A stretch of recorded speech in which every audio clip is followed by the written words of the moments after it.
오늘 말씀 제목을 바울의 2차 전도 여행에 유럽의 문이 열리는 큰 역사들이 일어나거든요. 바울의 그 선교 역사상 전도 역사 가운데 바울의 인생의 전환점이에요. 그래서 오늘 말씀을 묵상하면서 이런 코로나19 사태가 적어도 올해 말까지는 또 내년 초까지는 갈 것 같아요. 이런데 우리가 인생의 전환점, 우리 교회의 전환점, 우리 신앙의 큰 전환점이 되어야 되겠다라고 생각이 되어서 말씀의 제목을 인생의 전환점이다 그렇게 정했습니다. 서론 한번 볼까요? 바울 전도팀이 2차 전도 여행 때 드로아에서 마게도나로 가는 것은 하나님만이 아시는 계획과 시간표 속에 일어난 사건입니다. 하나님의 중요한 계획 속에 일어난 사건이에요. 이 일은 유럽 복음화의 문이 열리는 전도자 바울의 인생 전환점이 되기도 했습니다. 하나님의 역사 진행은 항상 복음 운동의 흐름이 중심축을 이루기 때문입니다. 하나님 역사 진행은 이끌어 나가시는데 중심축이 있잖아요. 그 축이 뭘까요? 복음 운동입니다. 그게 축이 되어서 하나님 역사를 진행하십니다. 그래서 우리의 삶, 우리의 생업, 우리의 학업이 이 복음 운동의 흐름 속에 있어야 됩니다. 첫 번째, 바울의 인생 전환점의 시작. 바울이 1차 전도 여행 때 소아시아 지역, 특별히 갈라디아 지역에 전도 하거든요. 그때 전도팀이 바나바였지 않습니까? 역사가 굉장히 많이 일어났어요. 그와 더불어 사단이 가만히 있겠어요? 어쨌든 복음을 막으려고 얼마나 방해합니까? 사단이 어떤 이 방해하니까요, 유대인들이 경노해 가지고는 바울을 때려 죽이려고 돌멩이 들고 따라옵니다. 1차 전도 때는 큰 어려움을 많이 당했어요. 그때 1차 전도 여행 때 바울의 동역자였던 바나바의 조카 마가 요한이죠. 굉장히 똑똑한 사람이었어요. 마가 다락방에 그 성령 강림 임할 때 그 집 아들내미였어요. 그리고 얼마나 믿음도 있고 똑똑했겠어요. 이 젊은 친구가 함께 팀이 됐는데 너무 1차 전도 여행 때 갈라디아 지역에서 고통이 많으니까, 너무 고생이 많으니까 중간에 튀어버렸어요. 그래서 이제 바울이 다시 1차 전도에 마치고 고린도교로 돌아왔어요. 몇 달 기도하면서 다시 팀을 정비해서 2차 전도여행을 준비하는 과정입니다. 그때 이제 팀 구성을 해야 되잖아요. 이 바나바와 함께 언어를 합니다. 근데 바나바는 굉장히 인정이 많은 사람이었어요. 그래서 이번 전도에 우리가 아시아에 갔던 곳에 한 번 더 가자. 이 팀을 구성할 때 전에 얘가 특철이 없어 그러니까 다시 한번 기회를 주자, 데리고 가자. 근데 바울은 생각이 달랐어요. 성령님도 받지만은 이런 사람이 다시 아무리 사람이 좋다 할지라도 팀이 되어지면 또 문제가 온다는 거예요. 나는 데려갈 수 없다. 둘 다 맞는 말이에요. 두 분이 이제 극렬하게 논쟁을 합니다. 성경에 보니까 사도행전 15장에 보니까요, 심히 다투었다. 굉장히 막 바울은 어떻게 다 양보하고 진리하는 것 양보하거든요. 근데 심히 다투었다고 해요. 그러니까 둘이 의견이 안 맞으니까 갈라서는 거예요. 그래서 바울은 이 신라를 택한 후에, 실로아노라고 하죠. 아주 신실한 일꾼이에요. 택한 후에 이 두 분이 갈랐습니다. 물론 바나바는 마가연을 택해서 다른 지역으로 가지요. 그런데 성령께서는 그 다음부터 보니까요, 사도행전 11장부터 보면 누구를 조명하십니까? 바울 팀을 조명하세요. 하나님 거기에 관심이 더 있다는 거거든요. 이렇게 해서 이제 바울 팀이 또 한 사람 더 영입하죠. 사도행전 16장 1절로 3절에 보니까 루스드라에 가서 누구를 팀으로 받아들입니까? 합류합니까? 디모데죠. 대단한 인물이에요. 팀 구성돼서 이제 2차 전도행이 시작되어집니다. 그래서 이분들이 처음 원래 목적은 아시아 지역으로, 처음 복음 전해 지역으로 다시 가기를 원했어요. 근데 성령께서는 계속 그 길을 막는 거예요. 한번 볼까요?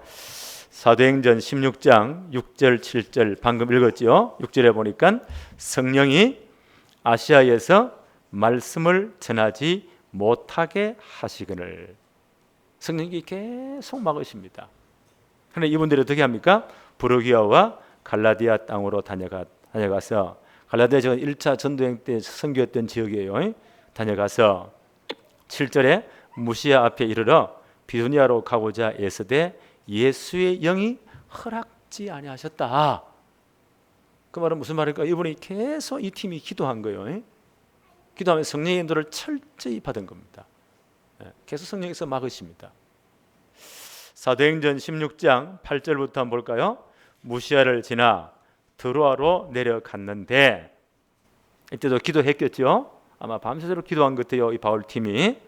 9절에 보니까 밤에 환상이 바울에게 보이니 마게도냐 사람 하나가 서서 그에게 청하여 이르되 마게도냐로 건너와서 우리를 도우라 하거늘. 기도하는 가운데 환상이 보입니다. 하나님이 특별한 기도 응답의 방법이에요. 마게도냐 사람 하나가 건너와서 우리를 도와달라는 환상을 봅니다. 그래서 이분들이 기도하는 분들이니까 하나님의 계획을 진짜 붙잡았겠죠. 이 환상은 이제 이 소아시아 지역이 아시아 지역이 아니고 마게도냐 지역 유럽 지역이에요. 건너가는 길목이에요. 저 지역으로 하나님 복음 전하러 우리를 부르셨구나. 우리 팀을 구성했구나. 그렇게 하나님의 계획을 뜻을 깨달은 거예요. 그리고 10절에 보니까 바울이 그 환상을 보았을 때 우리가 곧 마게도냐로 떠나기를 힘쓰니 이는 하나님이 저 사람들에게 복음을 전하라고 우리를 부르신 줄로 인정함일러라. 하나님의 역사를 움직이는 거대한 중심축은요, 복음 운동이에요. 저 지역을 하나님이 하라고 하시는구나 라고 하나님의 계획을 깨닫습니다. 그래서 이제 급히 바울 전도팀 마게도냐로 가는 거예요. 이것은 바울에 있어서 큰 인생 전환점이고 유럽의 문이, 복음의 문이 열리는 엄청난 역사의 전환점입니다. 사실 이때부터 유럽에 엄청난 문이 열리거든요. 하나님 지금 보세요. 지금 인류 역사상 유럽을 중심으로 얼마나 많은 일을 했습니까? 거기서 이민간 분들이 미국이잖아요. 미국이라는 전화를 하나님 건설하시고 이 복음에서 엄청난 역사를 지속하셨거든요. 하나님의 역사 진행의 그 중심축은 뭐라고요? 복음 운동이에요. 이게 어디로 움직이냐에 따라서요, 역사와 시대가 달라지는 거예요. 그래서 우리 인생이, 우리의 삶이, 우리 학업이 반드시 하나님의 이 역사 진행의 중심축인 복음 운동 속에 있어야 돼요. 두 번째 볼까요? 이 바울 팀이 이제 성령의 인도받았다는 증거로 바울이 가는 곳곳마다 누가 있었다고요? 하나님이 준비하신 만남이 있는 거예요. 하나님이 준비하신 만남. 사도행전 16장 12절부터 한번 볼까요? 이제 마게도냐로 급히 떠납니다. 16장 12절에 거기서 빌립보에 이르니 이는 마게도냐 지방의 첫 성이요 또 로마의 식민지라. 이 성에 수일을 요하다가 이 마게도냐 지역의 첫 성 빌립보로 왔습니다. 그래서 며칠 동안 요하면서 기도했겠죠. 13절에 보니까 안식일에 우리가 기도할 곳이 있을까 하여. 그 당시 곳곳마다 유대인 디아스포라 공동체들이 있었거든요. 이분들은 반드시 몇 가정이 모이면 회당을 만들어요. 거기서 하나님의 율법을 공부시키고 후대를 가르치고 그 회당 중심으로 모든 삶의 중심이 되어져요. 그게 없으면요, 기도처를 만들어요. 몇 사람들이. 바울이 그걸 알기 때문에 안식일 날 혹시 이분들이 있을까라고 강가를 나가보는 거예요. 13절 한번 보세요. 안식일에 우리가 바울 전도팀이죠. 기도할 곳이 있을까 하여 문 밖 강가에 나가 거기 앉아서 모인 자들에게 말하더니 바울이 복음을 전했겠죠. 하나님 누구를 예배해 놓았습니까? 거기에 루데라고 하는 중요한 사명자를 예배해 놓았습니다. 14절 한번 볼까요? 두아디라시에 있는 자색 옥감 장사로서 이 붉은 물들인 비단이란 말이에요. 그 당시 붉은 옷감들은 아무나 못 입어요. 영화 같은 데 볼 때 누가요? 왕족들이나 굉장히 귀족들이나 이런 분들이 이 자주색 붉은 옷감을 입어요. 이걸 장사하는 분이니까 대단히 장사술이 뛰어나겠죠. 큰 돈도 있는 분이겠죠. 이분이 유대인인데 하나님을 공경하는 자였어요. 이런 분들이 이제 강감해 가지고 기도하고 있단 말이에요. 14절 다시 한번 더 봅니다. 두아디라시에 있는 자색 옷감 장사로서 하나님을 섬기는 루디아라 하는 한 여자가 말씀을 듣고 있을 때에 주께서 그 마음을 열어 바울의 말을 따르게 하신지라. 누구를 준비해놨다고요? 루디아를. 하나님이 정확하게 만나게 하신 겁니다. 네. 이 바울 팀이요, 정말 승리에 인도받는 증거가 뭐냐? 가는 곳곳마다 하나님이 예비하신 일꾼이 있어요. 여러분 만남을 하게 하시는 겁니다. 네. 주께서 그 마음을 열어서 바울의 말을 따르게 했다. 하나님이 딱 예비해 놓으신 거예요. 네. 15절에 이 말씀 듣고 나서 이분이 뭐라고 말합니까? 그와 그 집이 다 세례를 받고, 아마 바울을 초청했겠죠. 전 가족이 다 복음을 들었어요. 그리고 세례를 받았습니다. 받고 우리에게 청하여 이르되 만일 나를 주 믿는 자로 알거든 내 집에 들어와 유하라 하고 강권하여 머물게 하니라. 내가 진짜 우리 온 가정이 예수 믿었으니까 이제 우리 가정에서 진짜 이 지역을 위해서 복음 운동해야 된다. 말씀 운동해야 된다. 이거 당신에게서 이 팀들이 진짜 머물면서 말씀 좀 해달라. 강권하여 있게 아니라 하나님이 준비하신 만남입니다. 이 가정을 중심으로 빌립보 교회가 세워지는 거예요. 우리가 승리를 받는다는 증거로 이런 사명자를 하나님이 딱 예비해서 만나게 하십니다. 바울이 이제 2차 전도에 계속되는 거예요. 사도행전 17장 1절로 9절에 데살로니가에 갔죠. 하나님 거기 누구를 예비해놨습니까? 거기다 봐서 유대인들이 따라와가지고 얼마나 복음을 방해합니까? 그때 생명을 딱 걸고 바울을 보호해 준 사명자가 나와요. 그분이 야손이란 분입니다. 이런 분을 하나님이 딱 만나야 하신 거예요. 사도행전 18장 1절로 4절 바울이 2차 전도에 계속 진행되는 거예요. 마게도냐 전 지역에. 이제는 어디로 갑니까? 고린도로 갑니다. 하나님 거기 누구를 예배놨습니까? 우리가 너무나 잘 아는 브리스길라 아굴라 부부. 이분들 하나님이 다 예배 놓으신 거예요. 그 당시 로마가 전 지중해 연안을 다 장악하고 있었잖아요. 로마의 글라우디오라는 그 황제 일어나가지고는요, 로마에 살고 있는 유대인들은 다 자기 나라 떠나라고 추방령을 내립니다. 그럼 이 사람들이 보세요. 그 남편이 유대인이에요. 부인이 이제 아골라가 유대인이고 남편이고, 브리스가는 부인인데 로마 사람이었어요. 그 남편이 유대인이니까 쫓겨나는 걸 당한단 말이에요. 그 엄청난 산업 다 포기하고 고린도로 왔어요. 크게 와서 이분들은 제대로 이제 이 산업을 진짜 하나님의 능력 붙잡고 하고 있는 분입니다. 복음에 관심 있는 분이에요. 이때 하나님은 바울을 거기 딱 보내시잖아요. 하나님이 절묘하게 만나게 하십니다. 이렇게 시작된 것이 고린도 교회예요. 이제 3차 전도여행 때입니다. 바울이 소아시아 전체를 목표로 에베소를 파고 들어가잖아요. 거기서 회당에서 복음 전할 때 거기서 또 유대인들이 난리가 납니다. 이때 제자들을 따로 세우는 거예요. 그래서 유대인들이 방해할 수 없는 두란노 성원으로 들어갑니다. 지금 말하면 대학교 같은 곳이에요. 거기서 이런 제자들을 한 2년 동안 본격적으로 양육합니다. 그래서 우리말로 하면 전도 캠프 2년 동안 전적으로 캠프로 내보냅니다. 소아시아 전역에 큰 증거가 나오는 거예요. 그래서 바울팀이 승리 인도받는 그런 증거하면 하나님이 만남의 축복을 이렇게 딱 예비하시는 거예요. 그래서 저는 기도합니다. 하나님, 우리 교회가 진짜 세계복음할 교회, 렘넌트 성공시 오늘 교회 맞다면 하나님 이런 중요한 사명자들을 만나게 해주십시오. 우리가 지금 코로나19 때문에 얼마나 고통을 당합니까? 그러잖아요. 전 세계가 지금 몸살을 앓잖아요. 저는 기도합니다. 하나님 빨리 좋은 백신들이 많이 들어와서 빨리 우리 전 국민들이 많은 사람이 백신을 맞게 하시고 이제 접종이 많아지면은 이 방호막이 형성되겠죠. 그러면 여기 자유로워진단 말이에요. 이 나라를 빨리 앞당겨 주세요. 그러나 이런 기간 동안에 우리 모든 성도들이 진짜 인생 전환점이 될 수 있도록, 우리 한국 교회가 정말 전환점이 될 수 있도록 하나님 축복해 주세요. 우리가 진짜 성령도 받도록 역사해 주세요. 단 복음이 중심이 되어서 역사를 해 주세요. 저는 기도하고 있어요.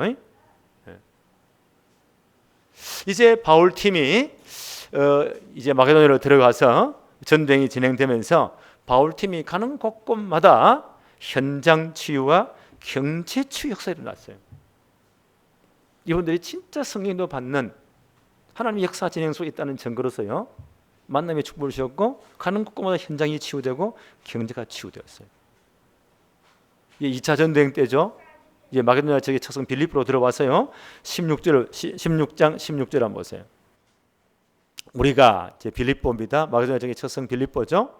바울팀이 들어와서 우리가 기도하는 곳에 가다가 점치는 귀신 들린 여종 하나를 만나니 점으로 그 주인들에게 큰 이익을 주는 자라.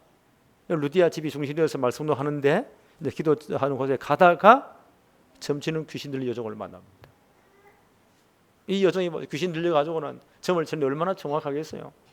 귀신이 귀신까지 알아맞히잖아요. 과거 사건을 나중에 망할 값에 사람들이 막 모이니까 돈이 막 몰려들겠죠. 주인이 그걸 이용해서 엄청난 돈을 벌겠죠. 이런 걸 흑암 경제라고 해요. 지금도 보세요. 범죄 단체들, 마약 단체들이 엄청난 돈을 밑에서 굴리잖아요.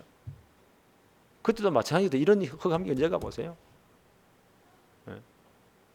이래가지고 엄청난 돈을 번단 말이에요.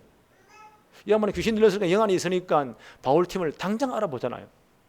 따라다니면서 저 사람들은 하나님의 말씀을 전가하는 주의 종이라고 막 괴롭히니까 성경 한번 볼까요? 17절에 그가 바울과 우리를 따라와 소리 질러 이르되 이 사람들은 지극히 높은 하나님의 종으로서 구원의 길을 너희에게 전한다 하며, 귀신이 귀신같이 알잖아요. 네가 막 따라다니고 광을 지르니까 바울이 정말 기도했겠죠. 하나님의 타임을 딱 봅니다. 18절 한번 볼까요? 이같이 여러 달을 하는지라 바울이 심히 괴로워하여 돌이켜 그 귀신에게 이르되 예수 그리스도의 이름으로 내가 네게 명하노니 그에게서 나오라 하니 귀신이 즉시 나오니라. 바울이 정말 기도 하나님의 시간표를 보면서 귀신을 명합니다. 이 사람이 진짜 치유되어 버리는 거예요. 그럼 어떻게 했어요? 정말 이 감사한 일이잖아요. 근데 이 여종의 주인은 어떻게 해요? 돈을 버는 그게 근거가 사라졌잖아. 그래 우리말로 뚜껑이 열린 거예요. 이래가지고 바울과 실라를 잡아다가요, 완전 불법으로 잡아다가, 이런 흑암 세력들은 반드시 그 당시 정치하는 사람들, 이런 사람들과 다 검은 블랙 커넥션이 있잖아요. 이래가지고는 관원에 넘겨가지고는 재판도 없이 불법적으로 감옥에 쳐넣어버립니다. 그 간수가 어떻게 해요? 이상한 사람이 들어와서니까 막 실컷 두드러기 팬 거예요. 그 당시는 그랬어요. 이래가지고 감옥에 갇혀버립니다. 그날 밤입니다. 바울이 만약 그때 로마 시민권을 딱 내놓으면 그 당시 로마 시민이 얼마나 끝발이 있다고요. 또 빌립보시에는요, 로마 군인들 가운데 퇴역 군인들, 은퇴 군인들이 많이 와서 로마 시민권을 가지고 살고 있는 그런 도시였어요. 그 빌립보를 제2의 로마라고 해요. 그 로마 사람들에 대한 어떤 그런 굉장한 대우가 있었어요. 그 당시 로마 시민은 로마 법에 의해서 정확한 구속영장이 없이 현행범이 아닌데 잡아다가 로마 시민들 이렇게 감금했다. 이게 큰일 납니다. 이거는. 근데 바울이 그 로마 시민권을 안 내놨어요. 왜요? 승리인 하나님의 계획을 보았기 때문에. 그래서 일방적으로 당한 겁니다. 실컷 얻어맞고 감옥에 갇힌 거예요. 그날 밤에 어떻게 합니까? 이분들이 기도하는 거예요. 성경에 보니까 찬송하며 기도했다. 옥에 있는 모든 사람들이 다 들었다. 하나님이 어떻게 하셨어요? 그 감옥에 지진을 일으켜가지고 모든 옥문이 다 깨어지도록, 죄수들이 채웠던 수갑이 철로다 만들었다 채워놨거든요. 풀어지도록. 간수가 밤중에 꾸고 졸다가요, 이 엄청난 광경을 보고 이 양반이 혼미백산한 거예요. 그 당시 법에 의하면 죄수를 지키는 간수가 부주의해가지고 실수해서 죄수가 도망갔잖아요. 그럼 어떻게 법에 따르면 그 죄수가 지은 모든 죄의 대가를 간수가 대신 져야 돼요. 그거 진짜 그건 쪽팔리는 거예요. 그 양반이 너무 막 당황되고 부끄러워가지고 이때는 내가 자살해버려야 되겠다. 칼을 들어 자살하려고 합니다. 그때 바울과 실라 어떻게 해요? 감옥 속에서 큰 소리를 부릅니다. 우리가 여기 있으니 칼을 거두라고. 이 할머니 깜짝 놀라가 벌벌 기어 들어옵니다. 이야, 이분들이 보통 분들이 아니구나. 그 앞에 무릎을 꿇습니다. 아마 성령께서 그들의 마음을 감동한 것 같아요. 그래서 유명한 질문을 합니다. 선생들이여, 우리가 어떻게 해야 구원을 받으리까? 사도행전 16장 30절입니다. 그들을 데리고 나가 이르되 선생들이여, 내가 어떻게 하여야 구원을 받으리까 하거늘. 하나님 이 간수의 마음문을 다 열어버린 거예요. 찬송하는 기도 소리 다 들었잖아요. 야, 저분들 하나님 성기 보는데 보통 분들이 아니구나. 이런 역사를 일어나 버리니까 벌벌 때문에 기어들어 무릎을 꿇습니다. 어떻게 구원을 받으리까? 그때 유명한 말이에요. 사도행전 16장 31절. 이르되 주 예수를 믿으라. 그리하면 너와 내 집이 구원을 받으리라 하고. 그날 밤에 이 바울과 실라를 자기 집에 초청하는 거예요. 그 상처난 부분을 다 씻겨주고 약을 발라주고 온 집안 식구들을 다 불러 모읍니다. 그날 밤에 이 가정에 대부흥이 일어난 거예요. 가족 전체가 복음 듣고 예수 믿습니다. 온 집안이 예수 믿습니다. 아마 이 빌립보 교회 개척의 큰 문이에요. 이 바울 팀이 가는 곳마다 현장이 치유되는 거예요. 가정이 치유되는 거예요. 온 집안이 복음으로 치유됩니다. 이런 역사가 일어나 버립니다. 그래서 나는 기도합니다. 하나님, 우리 성도들이 가는 곳곳마다, 우리 렘드 가는 곳곳마다 현장이 치유되게 해주십시오. 흑암 문화가 무너지게 해주십시오. 모든 만남의 축복은 가정이 회복되게 해주세요. 복음으로 회복되게 해주세요. 바울이 이제 고린도 지역 들어가잖아요. 사도행전 18장 1절로 4절. 누구를 만났다고요? 프리스길라 아울러를 딱 만나. 하나님이 딱 준비해 놓으셨습니다. 이분들이 사업이 뭐였나요? 장막 짜는 거, 텐트 만드는 거예요. 그 당시 텐트는 굉장히 중요한 하나의 산업이었습니다. 왜요? 전 사람들이 다 텐트 문화니까.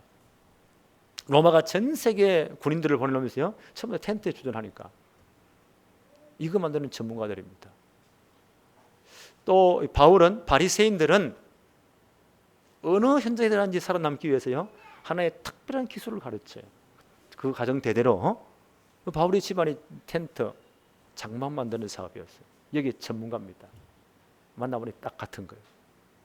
평일날은 뭐 했다고요? 함께 장막을 만들며. 바울이 기술 고문이 되었겠죠. 바울이 딱 가니까 만난 사람들 이 산업 현장이 치유되는 겁니다. 예. 그럼 안식일마다 뭐 했다고요? 요 삼형제를 데리고 회당에 들어가서 제대로 복음 운동한 겁니다. 제대로 따로 딱 불러내잖아요. 예. 그러니까 보세요. 전도 현장이 치유된 거예요. 하나님이 이 브리스길라 아굴라 부부를 얼마나 축복했습니까? 나중에 바울이 이제 로마까지 가잖아요. 로마 황실의 중요한 모든 비밀 문서를 맡는 이런 특보가 바울이 연결돼 가지고 복음 듣고 이런 조직이 다 연결된 거예요. 그 로마가 전 세계 군인들을 다 파송해 놓고 있잖아요. 거기에 만약에 텐트를 군납한다면 이건 돈을 끌어담는 거예요. 지금까지 뭐 책을 보니까요, 군납 군수 사업해 가지고 안 망한 놈이 없어요. 전쟁이라고 군수 사업이 제일 돈 많이 벌어요. 일본이 언제 저렇게 돈을 보고 확 일어났을까요? 그 중요한 터닝 포인트 우리 6.25 사변이에요. 엄청난 게 필요하니까 만들어가 막 공급하니까. 네. 그 여기에 보세요. 이 브리스길라 아굴라 부부 사업이 로마 전 군인에게요, 텐트를 군납할 수 있는 길을 열어준 거예요. 이 사업이 엄청났겠죠. 역사 기록을 보면 나중에 이분들이 로마로 다시 사업소를 옮겨요. 그 사업이 엄청난 복을 받습니다. 그러면서 바울 전도팀과 전 교회의 중요한 축복의 사람이 되는 겁니다. 바울이 나중에 이 두 부부를 뭐라고 로마 교회에 소개했습니까? 로마서 16장 3절 4절에 브리스길라 아굴라 부부에게 문안해라. 이들은 나를 위하여 자기 목을 내어 놓았나니 나뿐 아니라 이방인의 모든 교회도 이 사람들에게 감사한다. 무슨 말입니까? 바울이라는 전도자를 위해서 목을 내놓고 뒤에서 헌신한 겁니다. 그 사업을 가져와요. 전 교회를 진짜 복음 위해서 헌신한 거예요. 나와 이방인의 모든 교회도 이 사람에게 감사한다. 네. 이분이 보세요. 산업과 전도 현장이 치유된 거예요. 경제 치유사를 한 겁니다. 이 복음 경제로 진짜 쓰임 받은 겁니다. 네. 하나님이 이 사업을 엄청나게 복을 준 거예요.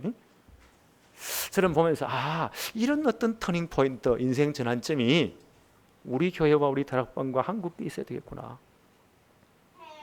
이런 문이 열리더라고요. 이런 중요한 축복의 문이 열려지기를 바랍니다. 사도행전 19장 8절로 10절에 보니까 바울이 어떻게 하죠? 이제 3차 전도행 때입니다. 에베소에 들어가서 중요한 일을 와가지고 반대가 일어나니까 두란노 성으로 옮겼죠. 거기서 중요한 제자들을 2년 동안 본격적으로 훈련시킵니다. 전 지역에 파송을 해요. 소아시아 천역의 증거 일어납니다. 어떤 증거 일어나죠? 사도행전 19장 10절로 12절에 보니까 2해 동안 이같이 하니 아시아에 사는 자는 유대인이나 헬라인이나 다 주의 말씀을 듣더라. 2년 동안 전도협의를 일어나니까 소아시아 전 지역의 유대인 헬라인 할 것 없이 다 주의 말씀을 들었다. 어떤 증거 나오죠? 사도행전 19장 11절에 보니까 하나님이 바울의 손으로 놀라운 능력을 행하게 하시니 심지어 사람들이 바울의 몸에서 손수건이나 앞치마를 가져다가 병든 사람에게 얹으면 그 병이 떠나고 악기도 나가니라. 전 전도에 하나님 역사를 놔버립니다. 말씀이 증거, 복음이 증거되니까 현장이 치유되는 거예요. 이런 증거가 이제 한국 교회에 일어나기를 바랍니다. 19장 17절로 19절에 사도행전 17장 19장 17절로 19절에 이렇게 기록되어 있어요. 에베소에 사는 자는 유대인이나 헬라인이나 다 이 일을 알고 두려워하며 주 예수의 이름을 높이고 믿은 사람들이 많이 와서 자복하여 행한 일을 알리며 또 마술을 행하던 많은 사람이 그 책을 모아 가지고 와서 모든 사람 앞에서 불사르니 그 책값을 계산한 즉 은 5만이나 되었더라. 소아시아를 중심으로 에베소 전체를 중심으로 소아시아 중심으로 제대로 복음이 일어나니까 말씀이 들어가니까 흑암이 무너지는 겁니다. 흑암 문화가 무너지는 거예요. 이분들이 다 예수 믿고 돌아와서는 그 마술책들을 점치는 책들이겠죠? 이런 것들을 전부 다 불태우고 돌아왔다. 그 책값이 어느 만이 되었다. 엄청난 겁니다. 이런 흑암이 다 흑암기에 무너지는 겁니다. 흑암 문화, 흑암기에 무너지는 거예요. 이런 역사들이 일어났다는 거예요. 그래서 나는 이거 보면서요, 이런 어려운 시기에 정말 하나님은 옛날에 지금 하나님 역사 진행은 똑같아요. 운행 방법은요. 전도운동, 복음운동 중 하나님은 역사를 진행하십니다. 전도운동, 복음운동이 하나님 역사 진행의 중심축이에요.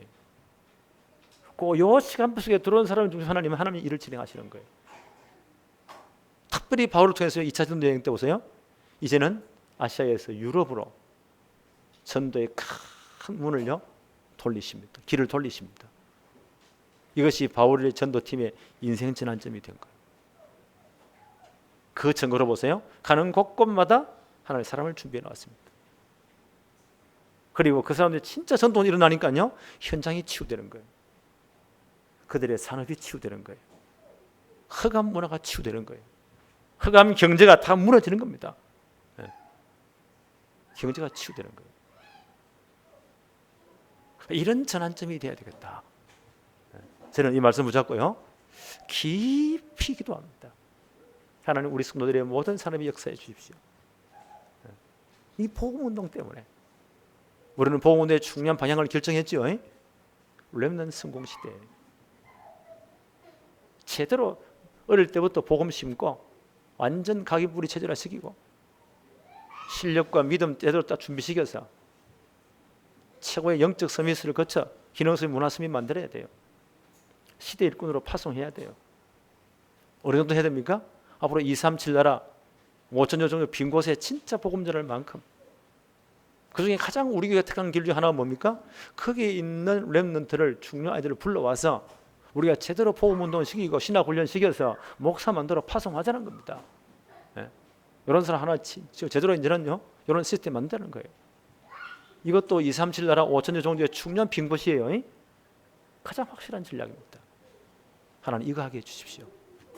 예. 앞으로 이제 나는 북한의 저 김일성 우상 세력이 무너진다고 보거든요. 왜? 하나님 자리에 김일성이 올려놨으니까. 지금 2,500만이 넘는 사람이 거기에 딱 잡혀 있잖아요. 저게 하나의 종교 체제예요. 세계 10대 종교 안에 들어가는 거예요. 그렇게 따지면 하나님 저를 가만히 놔두겠어요? 나는 반드시 무너진 날이 온다고 봐요. 지금 70년 꼼짝없이 정체된 사회. 저 체제가 무너지면요 진짜 필요한 게 서방의 많은 자본들이 난 들어간다고 봐요. 저 땅이 재건될 거예요. 그때 진짜 복음 가진 실력 우리 렘넌트들이 파송되는 겁니다. 저 땅이 재건된 하나님 모든 빛이 이제 복음이 회복되는 겁니다. 하나님 이 주역이 우리 렘넌트들이 되게 하여 주옵소서. 그래서 정말 실력과 믿음 준비하도록, 믿음 실력 준비하도록 하나님 축복해 주옵소서. 저것도 복음의 큰 빈 곳이에요. 그래서 우리 렘넌트를 진짜 서밋으로 만들어야 되는 겁니다. 그래서 그 중에 하나가 뭐예요? 렘넌트 성공 중에 하나가 이제 여배대 학교를 반드시 만들어야 되겠다. 우리 젊은이들 이제 기도하고 있습니다. 하나님 정말 이제 시간표를 딱 준비된 것 같아 보니까 렘넌트 제대로 훈련할 수 있는 모든 시스템 제대로 갖추자. 이걸로 우리 진짜 기도해야 됩니다. 하나님 이 축복 속에 있을 때 하나님 어떻게 한다고요? 우리 복음 경제 회복하실 거예요. 모든 빛의 경제 회복하실 거예요. 그 중에 렘넌트 경제는 숨겨져 있습니다. 그 몇 배라고요? 작은 자가 천을, 약한 자가 강국을. 때가 되면 나 여호와가 속히 이룰 것이다. 나는 1000배의 축복이라고 봐요. 우리 교회가 이제 이런 중요한 축복의 전환점이 돼야 됩니다. 그럼 지금부터 뭐 해야 돼요? 그냥 진짜 기도하세요. 이런 역사는 누가 하십니까? 하나님이 하십니다. 이 축복이 모든 우리 렘넌트, 우리 성도님들, 우리 가정 현장 산업에 임하기를 바랍니다. 하나님 아버지 감사합니다. 오늘도 최고의 은혜를 우리에게 허락하시며 예배의 축복을 누리게 하심을 너무너무 감사합니다. 하나님이 역사하옵시되 우리 모든 렘넌트, 우리 성도들이 이제 정말 복음 때문에 렘넌트 경제, 빛의 경제, 복음 경제 회복하는 중요한 인생 전환점이 되도록 하나님이 역사하여 주옵소서. 예수 그리스도 이름으로 기도하옵나이다. 아멘.